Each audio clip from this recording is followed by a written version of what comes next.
Scanning. Identity authorized. Welcome to the Secret Superhero Club Podcast Network. Welcome, everybody, to the Animation Station Podcast, episode 202. My name is Josh, and today I have two very special guests. Well, first off, we've had, a lot of people talk about Kipo and the Age of Wonderbeasts. See, I did it again. I did it, Kipo and the Age of Wonderbeasts. One day, I'll get it right. I hope one day I'll actually get it right. But we had a lot of people talking about Kipo and the Age of Wonderbeasts. Season 2, they're going to add the. But we've got, joining us again, we have Radford Sechrist. And Bill, I should have gotten a pronunciation of your last name. Is it Wolkoff? Perfect. And we have Radford Sechrist and Bill Wolkoff. How you guys doing today? Doing great. Very excited to be here. That's awesome. So guys, we asked on social media if anybody had questions for you guys. We got 65 questions from our listeners. We picked out some choice nuggets to ask you guys. This is kind of going to be a season 1 spoiler-ish podcast. If you want to hear my interview with Radford, that was episode 195. You can go back and listen to that. We don't spoil anything from Kipo, but we do talk a little bit about kind of the a little bit of the plot and the characters and everything like that. So if you haven't listened to that one, go listen to this one, and then we're gonna pause, and then you guys can come back. So we're gonna pause. Welcome back, everybody.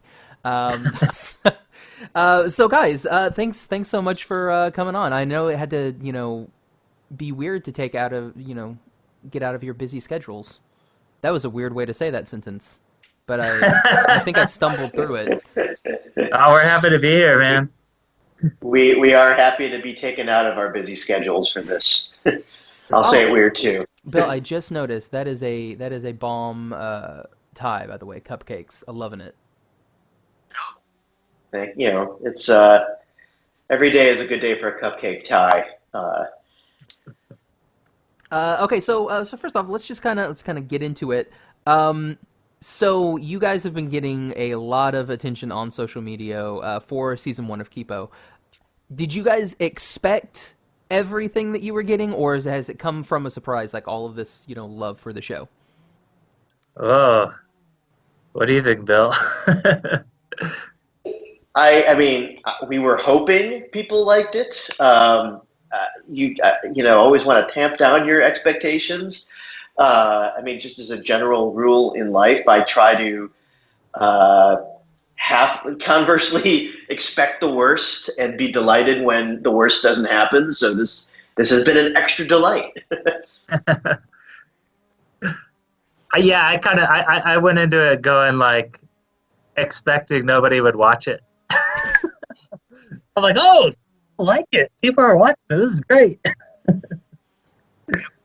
We both tried to make something that we would really like, and that's always been I think it's been, even before Rad and I met and worked with each other, that was kind of a mantra for both of us, try to work on things that we would want to watch.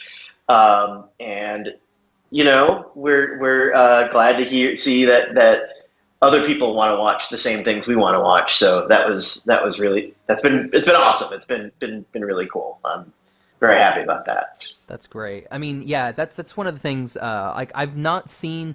I mean, there's a few criticisms because it's the internet, but the majority of everything that I've seen on social media has been positive, and hopefully. I don't know if you guys can hear it, but they're doing all of the yard work right now outside the apartment. No, we okay, can't. Good. Like, it's very distracting for me, but I've got good mics and a good setup, so hopefully none of that's there. But yeah, that's one of the things. I mean, I was able to watch it early and everything thanks to DreamWorks. But I had a feeling that I this was going to be good. Just watching the first episode, And that's one thing that I think that DreamWorks has been doing really good. Like, they're knocking it out of the park with their, like, animated series. And, like, they're taking chances with their animated series. And that's one thing that, you know, I think kind of, like, makes them, you know, a little bit, you know, cut above everybody else. When you guys were, you know, shopping Kipo around, like, is that something that you gravitated towards? Like, was DreamWorks, like, your first choice, or did they approach you guys? How did that work out? DreamWorks actually introduced me and Bill. Oh, nice. So I was already working Oh, really? there. You guys weren't, you know, lifelong friends? That's how we met, is through the project. Yeah. They set us up on a work blind date. But yeah, I mean, I had talked to a couple studios, and I just had the relationship with DreamWorks already. I had already sold them a feature before, and I'd already been kind of in that fold. So I've been working here since 2006. So yeah, I just had that relationship already, and I liked everybody here. Worked for DreamWorks before, but I previously to Kipo, I'd done a bunch of work in animation, but I had talked to DreamWorks before. I had gone to them with projects and pitched on other properties of theirs, and then they sent me Rad's comic and asked me if I would, you know, be interested in developing it, and I'm not going to swear because this is, yeah, I don't know who's listening to this podcast, but hell's yeah was my answer when I read it. So that's kind of how we got together, and then and happily it was you know, I came to Rad with how, like, my ideas for how to expand it into a TV show, and he was like, cool, and then we, you know, spent a year talking to each other as we developed it, and Rad generated a unbelievable amount of artwork to accompany it that we brought to Netflix. Nice. So we're gonna go ahead and start off with some of the questions here. First question I got is from Lunar Narwhal on Instagram. What were some of the changes from the initial idea for the series to the comic to finally the show? When I started the comic, I was definitely inspired by Walking Dead, Game of Thrones, and I had plans to be a bit darker. And so we definitely veered from that type of thing. Like, I think in my mind, I was going to cut off Jamak's tongue. So we definitely kept it in the, I guess, PG-13, PG space. And then one of the notes we got early on the comic was what Benson was an adult. And so they were like, I think it's better if it's just kids, because if there's an adult there, they can always turn to the adult to fix their problems. But if it's just kids, they can't turn to anybody. I thought that was a great note. So me and Bill worked on aging Benson down. For me, for influences, when I came onto the project, Rad's comic had been written, and DreamWorks bought it after I think it was like 1.5 issues or something. So there was still a lot of the world to be explored, but a lot of it was really there. And, you know, as we talked about it, it was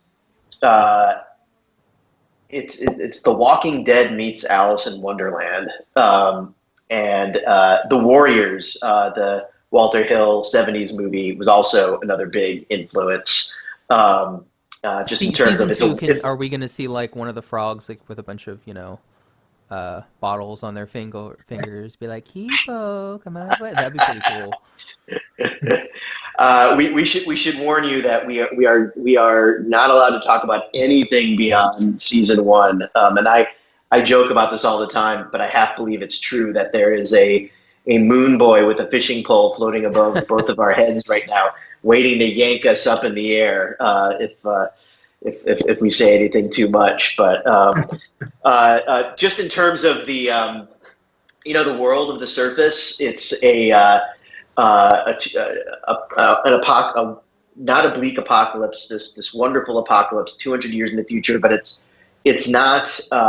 There's no government or organized society that has built up. It's all kind of gang ruled, like the nightlife in Walter Hill's in that great Walter Hill movie that I've seen when I was a little kid and has stuck with me ever since. So getting to do that as a cartoon was, truly a lifetime dream. Nice. And that kind of, Radford, what you were saying about stuff being, dark and everything, that kind of goes into our next question, also from Instagram, Jusha_Lackey. Was there ever anything you wanted to do in the show but was considered too dark? So I know you talked about, cutting off Jamok's tongue. Was there anything else in there that you were like, when you were initially, figuring stuff out, you're like, maybe we do kill Benson? Was there anything weird like that? I can't think of anything. I mean, we did some crazy stuff in the season that I'm surprised we got away with. But Bill, was there anything that was like we got pulled back on? They happily, they told us, don't hold back. We will tell you when to hold back. And there were things in season 1 that we had to find the right way to get into that made it fit in the world, but we were not given handcuffs at all. I think it was when Scarlemagne, here's a spoiler, when Scarlemagne slaps the dubstep bee at the end of episode 9. And then raises his hand and picks the stinger out. I think maybe we couldn't linger on that quite as much, and we might not have been able to use as many squishy sound effects, but it's there. Yeah. There's also I can't remember, for whatever reason I can't remember what the animals were, but the aerobics ones. Yeah, raccoons. The raccoons. I was thinking weasel, and I'm like, they're not weasels, they're trash pandas. But I mean, that was. I thought it was, nice and happy, and they just kind of live underground, and then you're like, oh no, this giant pigeon comes and just takes them whenever it wants. I was like, oh, okay, this is how we're gonna do it, all right. Yeah, even watching the animatic on that one, I was like, oh, no one's gonna say anything? All right, let's keep going. Oh, man. They had to deal with the pigeon, and, it just kind of got by for a long time just fine, and that's the trade-off was better for them at that point.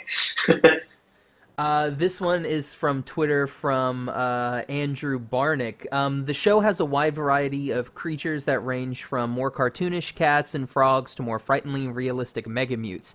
How did you ensure that these felt like part of the same world? We had a consistent design aesthetic in mind. Whenever we did the megas, we always added either extra limbs or eyes so that they felt like they were their own thing relative to the talking animals who didn't have extra arms or extra eyes or things like that. That we kind of just placed rules in our mind that helped things feel like they kind of lived in the world. That we talked a lot in our writers' room. We had a full writers' room, like a live action show going, to make sure those rules were consistent. And in addition to that, it was the stakes. I think that we always wanted to keep the stakes real. That this is a world where you could die in, and there is a constant threat. It's not a world of fighters per se. There are people who fight, but it's not like a world where people come to fight. But it's a world that's unfamiliar and dangerous, and by that virtue, you could get killed. And I think that helped keep a consistency. That keeping those stakes real and the emotional stakes real for our characters keeping the emotional stakes of Kipo coming of age. She's just turning 13 when she arrives on the surface, and what that means. Keeping those stakes real helped. I think helps make it consistent. Because that helps us emotionally recognize this world. Yeah, because that is one of the things. Like, I mean, I get, yeah, all of the humans pretty much are underground. Everything else above ground is some radiated type of being, pretty much. Like, they've evolved into a different way. Well, when you guys were creating some of the character designs and everything like that for More the Mutes and everything like that, what was kind of your inspiration for like the character designs? I mean, I'm heavily influenced by a lot of anime, so just style wise, like a lot of it is those influences and a mixture of that. And It feels very Gurren Lagann, you know? yeah, Yeah. and then a mixture of that and working at DreamWorks so long and always seeing Nico Marley's stuff, who did Kung Fu Panda. I feel like my stuff is like a mixture of those influences. Was there? Oh, sorry. Was there anything that you wanted to put in the show? Like, were there any certain creatures or anything that didn't make it into season one? Maybe because they were a little bit too frightening or grotesque or anything like that, or maybe just too normal. I think that one of the dogs had like giant, horrifying tusks. We gave him 4 eyes instead. Looked like it just didn't look. It almost looked too conventionally monstrous, and not like a adaptation that would evolve somehow. When I first came on the show, the artwork for the Mega Bunnies had already been generated, and a lot of people have picked up on this, but not everybody. The rows of ears going down the Mega Bunny's back are evoke the Godzilla spikes, and I think that strangely helps create this reality, like, because the ears could naturally grow down, but they also borrow this iconography of kaiju in an adorable way that you haven't necessarily seen before. And that was very unique, and we tried to find those natural mutations in all of the Mega Mutes that we came up with. And as far as the gangs were concerned, the ones that the Mega Mutes, the mutes that can talk, it's imagining our world 200 years in the future and these animals evolving and discovering scraps of our society and turning it into their own, and finding ways to do that in a way that was funny but also felt somewhat real. So that's kind of that was an operating principle that we used. What are some of your favorite like gangs in the show? I'd have to go Timbercats. I mean, gosh, I have a soft spot in my heart for the Mod Frogs, for Jamak. I will always have a soft spot for Jamak. We kind of thought of him as kind of a Don Draper in this world of other Mod Frogs who aren't, who don't have his vision, but he's, he sees greater than they're able to see around him. They're, a little more mediocre than he is. I just love those guys. I'm kind of a like I love the obviously the Mop Frogs, but I mean the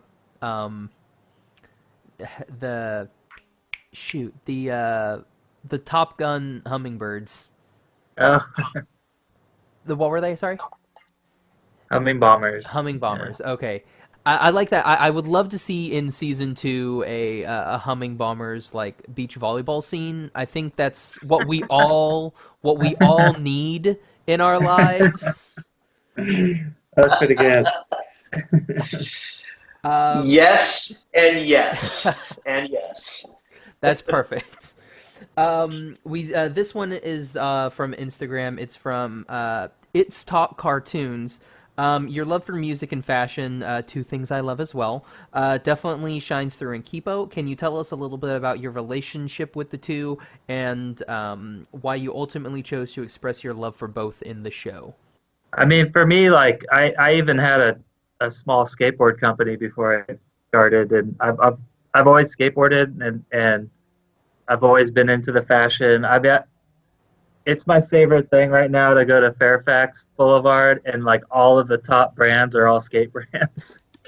So that's kind of where, and I think my personal music taste comes from growing up with skateboard videos. So I'm heavily influenced by that culture, and I just can't help but put that in there. And Bill too. Like when I first met Bill, the first thing I noticed, I was like, dude, this guy's super cool looking. Like he's got tattoos up his sleeves. Like he's always wearing a tie. That's like an interesting. And you can't see his shoes right now, but he always has like really dope shoes. Yeah. You can see the soul. I can see the soul, yeah. So, like, Yeah. are there any specific influences that you kind of like, just kind of like to build on that question? Are there any specific, like, influences that, really kind of like, drive it home for you? I mean, like I love brands like Palace skateboards or Golf, Tyler the Creator's brand. And music, like we were throwing in like Dram and Little Yachty's Broccoli song and those types of beats, or Little Peep or XXX, like mixed with French hip hop and just stuff that we would find or that we're into. And then we would work with Daniel and here and James to either create or find songs that were in those realms. We're kind of staying on the music side. How did you guys go select? Sorry, this is from Soda Milks with a Z on Twitter. How did you guys go about selecting the music for the show? How did you find the music, and when did you know you had the right music for the right scene?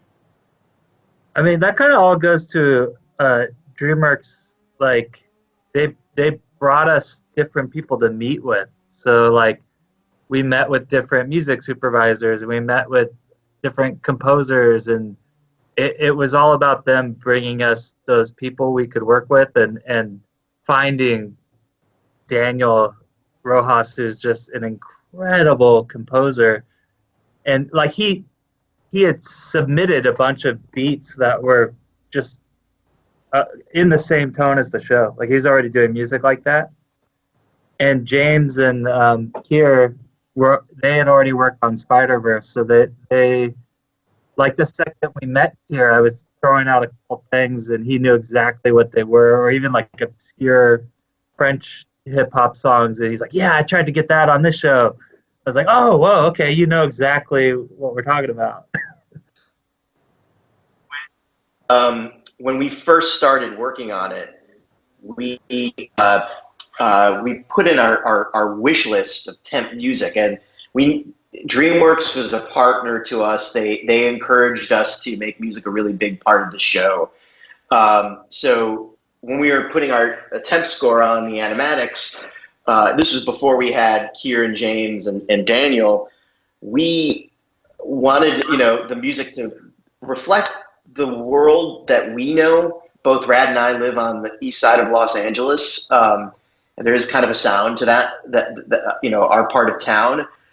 So it was we put this dream list of music in as temp score, which sometimes you're not supposed to do in animation because you can't always get those songs, and you also don't want your composer and music supervisor to be handcuffed to those choices.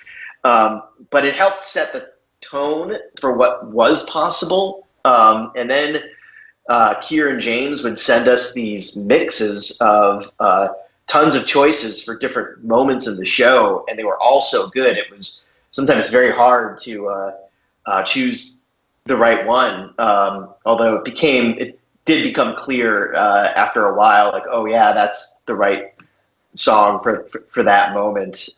Like I cried 10 million tears Yeah. going over. I think Yvonne DeCarney is the name of that singer. She's a ballad singer from I think the 50s and 60s that fits over the Jamock's. Because events. we had put in Johnny Cash's "Hurt," the Nine Inch Nails cover. Because I love Johnny Cash, and it was just like, and in my mind I'm like, oh man, how are you gonna top that song? And then we got that song. I'm like, oh, this is even better. I said Yvonne DeCarney. It's Yvonne DeVaney. Pardon me, not Yvonne DeCarney. You know what was that? You know what was the hard? Oh, sorry. You know what was the hardest one was we were always putting in Young, Dumb, and Broke for our title. So it was always that song. It's like da da da da da da. You know that song, the Young, Dumb, Broke song? No, I'm.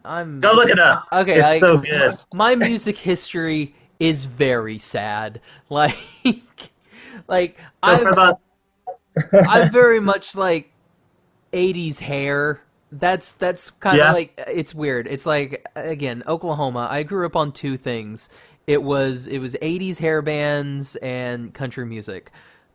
All right. Yeah, it's sad to say, but that's pretty much what I had access to. And then I moved out here, and it's like, oh, there's different types of music, and they're way better. Go check out Young, Dumb, and Broke. I think it's Kyle, right? Oh, all right. Sorry. That we had thrown that in, and it was so hard to find something because that song is just so good, and we went through the longest time of trying so many things until we got the one that we did, and finally it was like, oh, this one's amazing.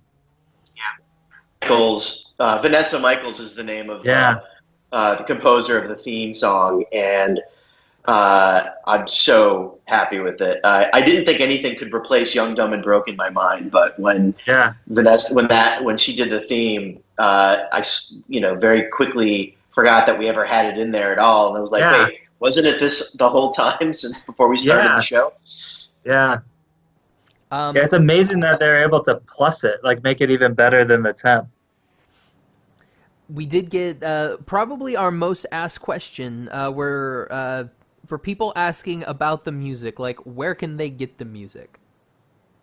So you have to type in the full name into either iTunes, Spotify, or like all your music sources, but you have to type in Kipo and the Age of Wonderbeasts. It's all there. Don't put a "the" in there. Don't do Kipo and the Age of the Wonderbeasts, because then it's just a fan-made thing. You don't want that. Yeah. Kipo and AND, not ampersand. I don't know why. But it's there. It's on Spotify. It's on iTunes.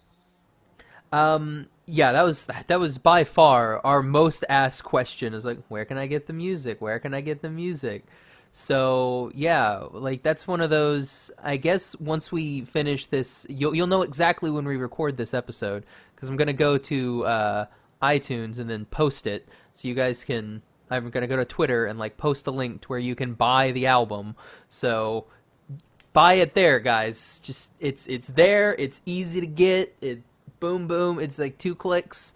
And you know what's funny is when it came out, Daniel was like, "Oh, we didn't get like the day of." He was like, "Oh man, we didn't get that many streams," and then he texted me like either a few hours later, the next day, and he's like, "Oh, it doubled." And then he texts me like a little bit later, like, "We got over 1 million streams." Like he was freaking out.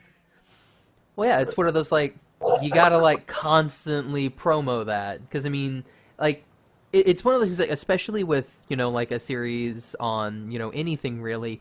It may not be like the first day that something comes out. It may not be oh, we had however many people streamed this. But then as that word of mouth comes out, then more people start watching it, more people start talking about it, then you see all that stuff. So it's like, just wait a bit. Wait like a week. You wait a week and then it'll explode. I am waiting for somebody to do the same thing with our soundtrack that people do with Pink Floyd's Dark Side of the Moon to Wizard of Oz, where if you play it at a certain point on Wizard of Oz, it actually syncs up. I'm curious, maybe it'll sync up with maybe the Kipo soundtrack will sync up with Wizard of Oz. There are similarities to thematically to the shows, so I encourage your listeners out there asking questions to give that a shot. I hope here's the thing. I kind of hope it's not Wizard of Oz. I hope it's like a really random, like The Lost World Jurassic Park. Like somehow it fits perfectly with that. even better. It's like somehow I was watching Galaxy Quest and then I put this on and it syncs up perfectly. Hey, try the Warriors.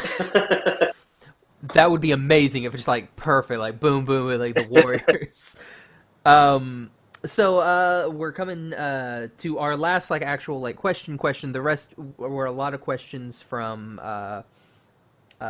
basically a lot of people asking the same question. We got a lot of them about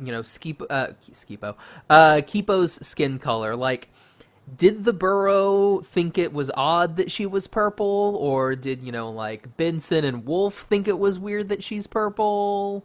Like, is that one of those things where it's just like everybody had like blinders on for her being purple-ish? I'll let Bill answer this one. World where kaiju bunnies exist, and in our estimation, yes, the people of Kipo's Burrow probably thought it was very weird, but eventually just accepted it because this is a world of mutations, and they knew of glowworms and megaworms from the underground. So it was odd, but maybe not so odd when you look at the other weirdness around. And I think it's part of what made Kipo who she is, so accepting of other people. That she accepted this about her uniqueness about herself, and became this relentlessly positive, open person who's able to see the wonder of the surface world. When you have a unique difference about yourself and you own it, and obviously we didn't really play a flashback and show her coming to terms with that when she was younger, but we had talked about that and thought about it. So I think it's part of how she became who she was, and of course there is an answer to why within the season, but that's what the baseline was, I think, for people. Simply put, weird, but not too weird in this world. Yeah, and that kind of leads us to our last Instagram question from Saint. I think it's Saint Like. It's like Saint.lik.e. What's the idea behind the purple Jaguar hallucination scene? Does it foreshadow anything other than Kipo being like a purple Jaguar child person?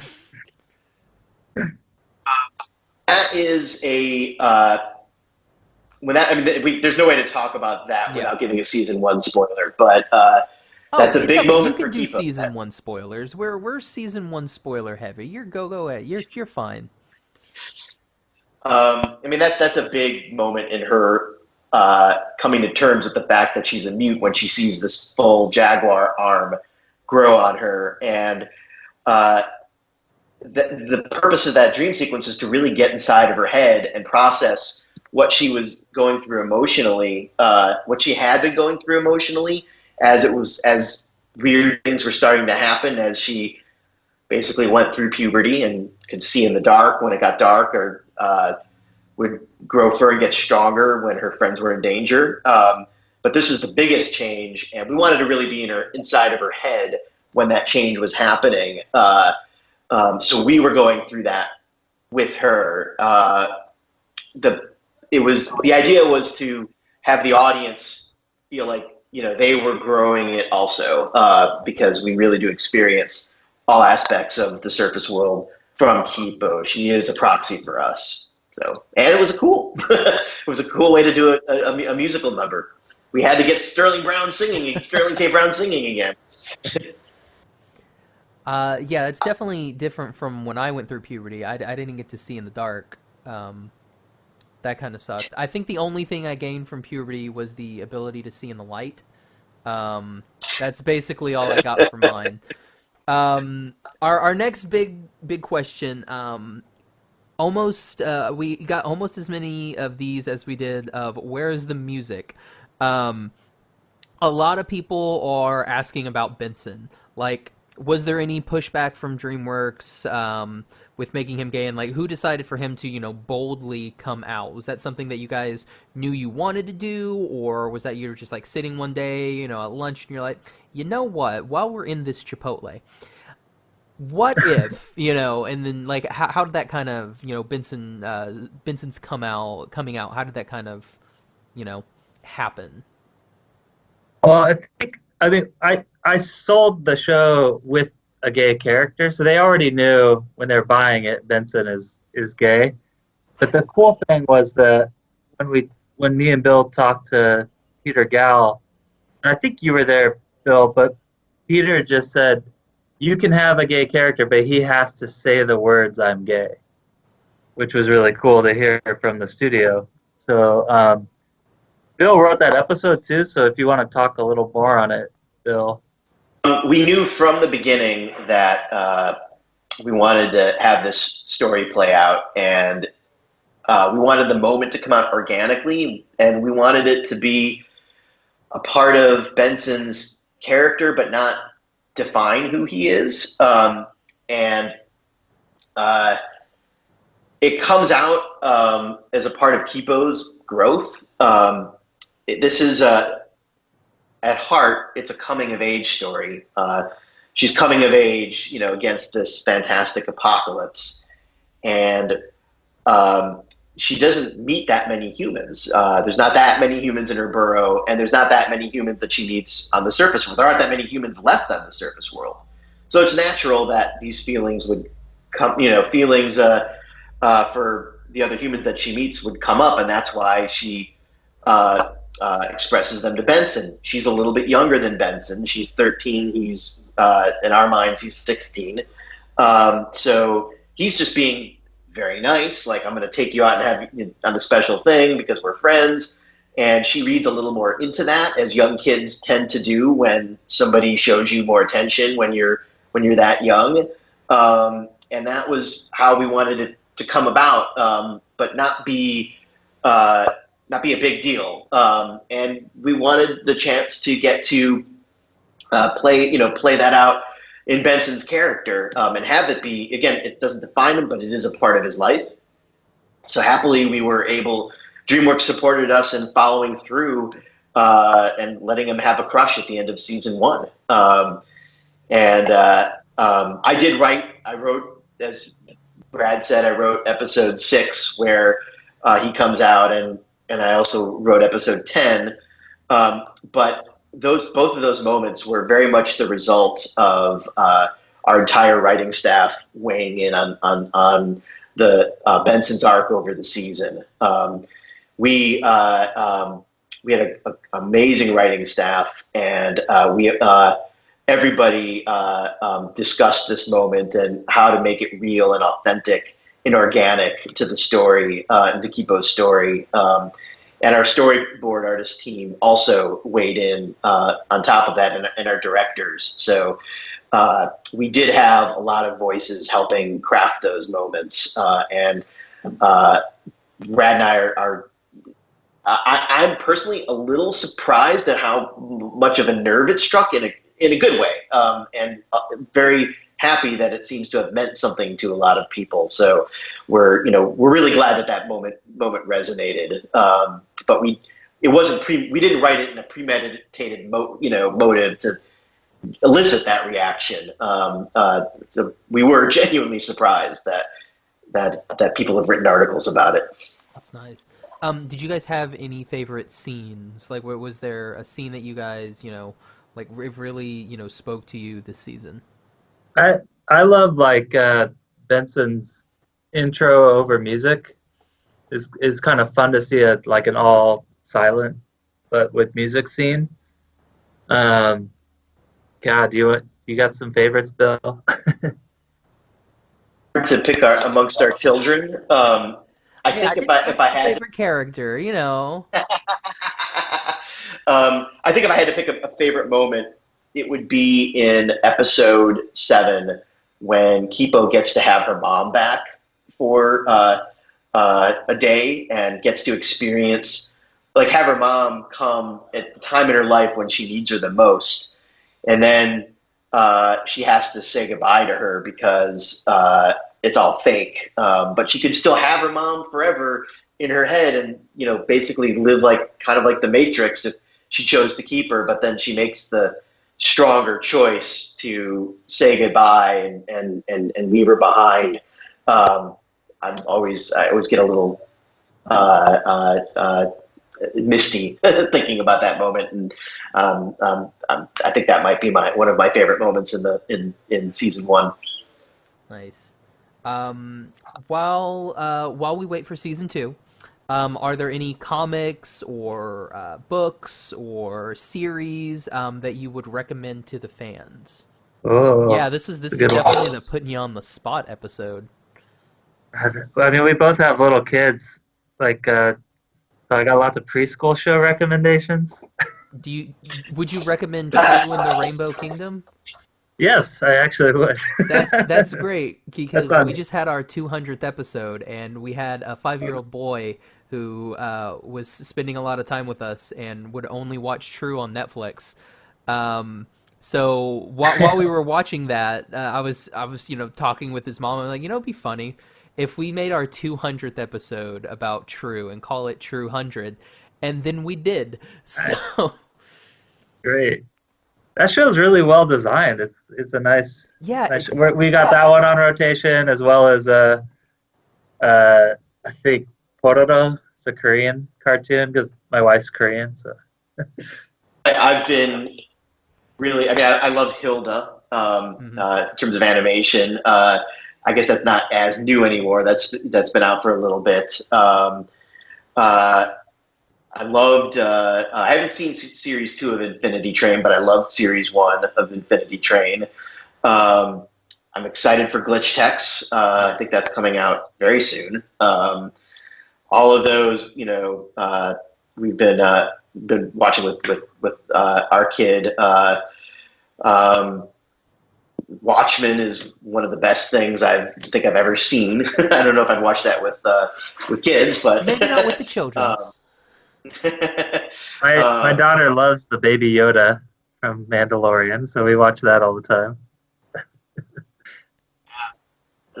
We watched that too.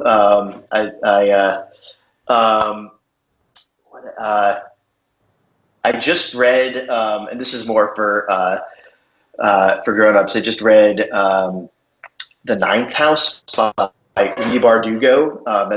She wrote the Grishaverse novels. Netflix is doing a series of the Grishaverse novels, live-action series. And The Ninth House is Lee's first non-YA novel. It's incredible, like all of her novels. So if you're into YA at all, I definitely check out The Ninth House. When one of my first jobs, it's gonna sound really old, but I worked at a Borders, not even a Barnes and Noble. I worked at a Borders. Before that, Walden Books, like old school.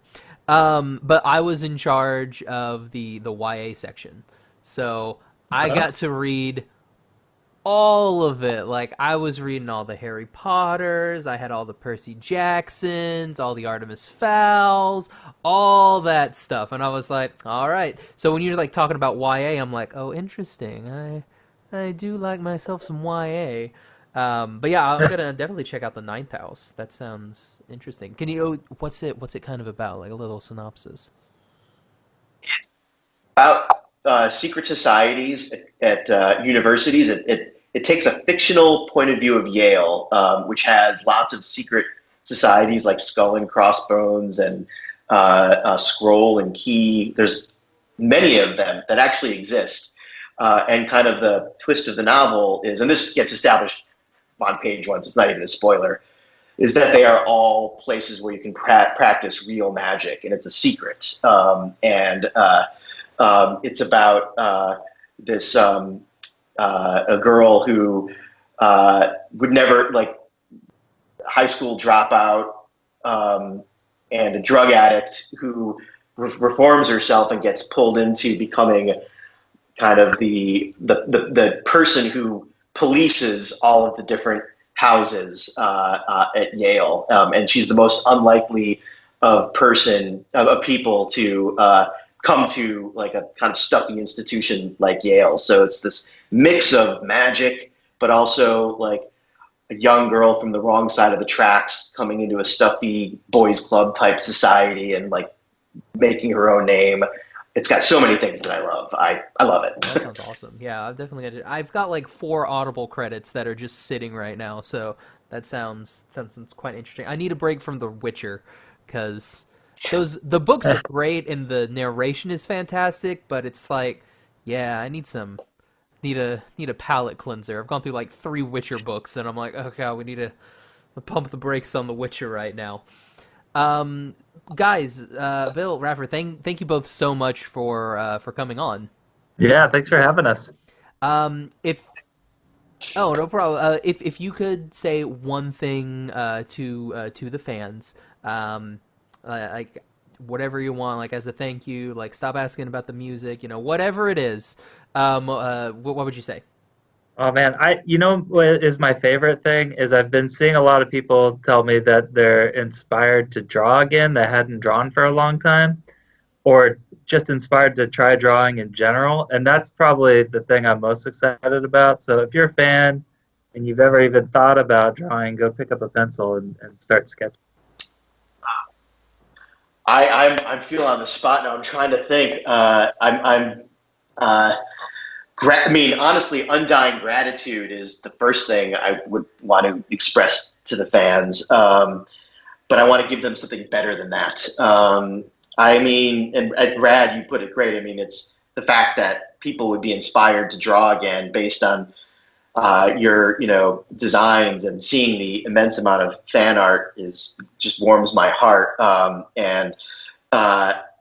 There's been a lot of interest in like making D&D stat sheets for some of the characters. I think there is, I'm forgetting his name, but there's somebody on Twitter who's already made a couple.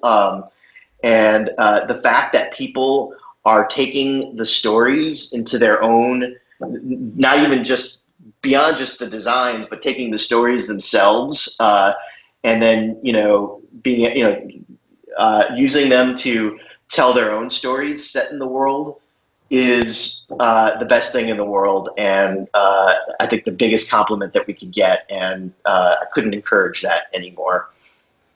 Nice. Where can everybody find you guys social media wise? Twitter, Instagram for me, Tumblr. Also on Twitter, I'm flying_lobster, and I'm on Instagram, but not as much, as a much more boring screen name, Bill3031. You can change that, right? It's not like locked in stone. The number means something to me. That was I used to run marathons, and that was my first marathon number, 3031. So it's kind of stuck with me. But it seems like it seems more like I just put in Bill, and then it just spat out that. I'm like, okay, whatever. You were the 3031st Bill on. And we'll put both of the links for both of their social medias in the show notes, so you can go and you can actually find them. We'll also put a link to where you can watch Kipo. You can find me on Twitter and Instagram at Josh L. Kane. You can find the podcast on Instagram at Animation Station Podcast, on Twitter at Animate Podcast. All of our episodes are available iTunes, Stitcher, Podbean, Google Play, Spotify, YouTube, and on our website, animationstationpodcast.com. Bill, Radford, again, thank you both so much for coming on. It was great. Thank you. Great to be here. Yeah, thank you. Oh, no problem. So for the Animation Station Podcast, I'm Josh. I'm Radford. And I'm Bill. Perfect. Bye, everybody. See ya. I don't know why I waved. No one could see that. It was weird. It was a weird wave. I saw it.